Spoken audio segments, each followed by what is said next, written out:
ഇന്നത്തെ ഏറ്റവും പ്രധാനപ്പെട്ട ദേശീയ വാർത്തയിലേക്ക് നമ്മൾ പോവുകയാണ്. കർണാടക മുഖ്യമന്ത്രിയും മുതിർന്ന കോൺഗ്രസ് നേതാവുമായ സിദ്ധരാമയ്യയെ അഴിമതി നിരോധന നിയമപ്രകാരം വിചാരണ ചെയ്യാൻ ഗവർണർ അനുമതി നൽകിയിരിക്കുന്നു. മൈസൂരു അർബൻ ഡെവലപ്മെന്റ് അതോറിറ്റിക്ക് സ്ഥലം അനുവദിച്ചതിലെ ക്രമക്കേടുമായി ബന്ധപ്പെട്ടാണ് ഈ തീരുമാനം വന്നിരിക്കുന്നത്. സിദ്ധരാമയ്യയുടെ ഭാര്യ പാർവതിക്ക് അനധികൃതമായി ഭൂമി നൽകിയെന്നുള്ളതാണ് പരാതി. ഗവർണർ അനുവാദം നൽകിയിരിക്കുന്നു.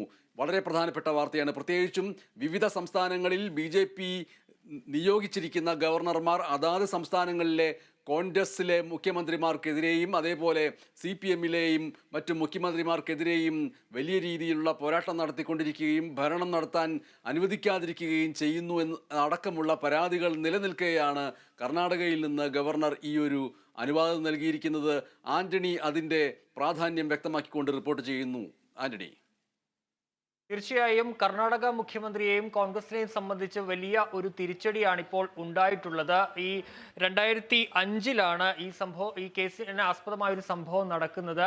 മൈസൂരു അർബൻ ഡെവലപ്മെന്റ് അതോറിറ്റിയുടെ കീഴിലുള്ള 14 ഭൂമികൾ, ഈ പ്രധാനപ്പെട്ട 14 സൈറ്റുകൾ ഈ സിദ്ധരാമയ്യയുടെ ഭാര്യ പാർവതിയുടെ പേരിൽ അത് നൽകി എന്നുള്ളതാണ് പരാതി. ഇതിലൂടെ 45 കോടി രൂപയുടെ നഷ്ടം ഉണ്ടായി എന്നുള്ളതാണ് ഈ ആക്ടിവിസ്റ്റുകളായ TJ എബ്രഹാം, അതുപോലെ തന്നെ പ്രദീപ് കുമാർ, അതുപോലെ തന്നെ സാഗ്മയ് കൃഷ്ണ തുടങ്ങിയവർ നൽകിയ പരാതിയിൽ ഉണ്ടായിരുന്നത്. ഇക്കാര്യത്തിൽ ലോകായുക്തയ്ക്ക് പരാതി നൽകുകയും ചെയ്തിരുന്നു. തുടർന്നാണ് ഇവർ ഗവർണർക്ക് ഈ സിദ്ധരാമയ്യയെ പ്രോസിക്യൂട്ട് ചെയ്യാൻ അനുവാദം നൽകണമെന്ന് ആവശ്യപ്പെട്ടുള്ള ഹർജി നൽകിയത്. ഇപ്പോൾ ആ ഹർജിയിലാണ് കർണാടക ഗവർണർ തവർചന്ദ് ഗെഹ്ലോട്ട് ഈ സിദ്ധരാമയ്യക്കെതിരെ കേസെടുത്ത് അന്വേഷണം നടത്താനുള്ള നിർദ്ദേശം നൽകിയിരിക്കുന്നത്. ഏതായാലും ഇക്കാര്യത്തിൽ കോൺഗ്രസ് ആരോപിക്കുന്നത് ഇത് രാഷ്ട്രീയ പ്രേരിതമായ ആരോപണം മാത്രമല്ല കേന്ദ്ര സർക്കാരിന്റെ സമ്മർദ്ദമാണ് ഇത്തരത്തിൽ ഒരു കേസെടുക്കാനുള്ള നിലപാടിലേക്ക് ഗവർണർ പോകാനുള്ള കാരണം.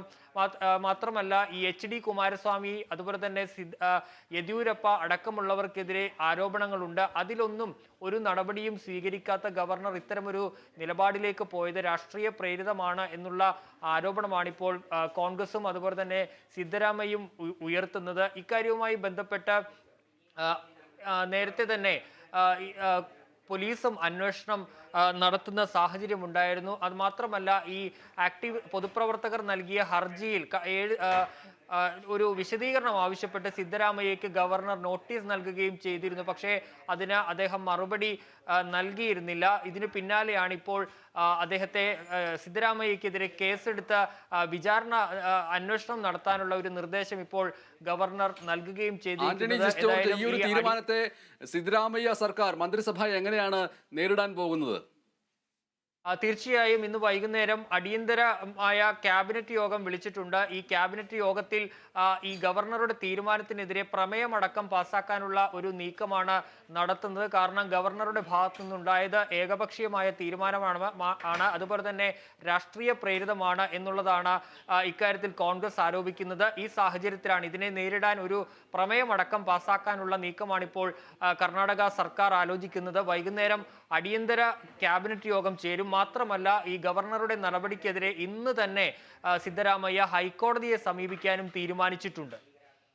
2 പ്രധാനപ്പെട്ട നീക്കങ്ങളാണ് സിദ്ധരാമയ്യ സർക്കാരിന്റെ ഭാഗത്തു നിന്ന് ഇതിനെതിരെ ഉണ്ടായിരിക്കുന്നത്. ആ നീക്കങ്ങളെക്കുറിച്ച് സൂചിപ്പിക്കുകയായിരുന്നു ആന്റണി ജോർജ്.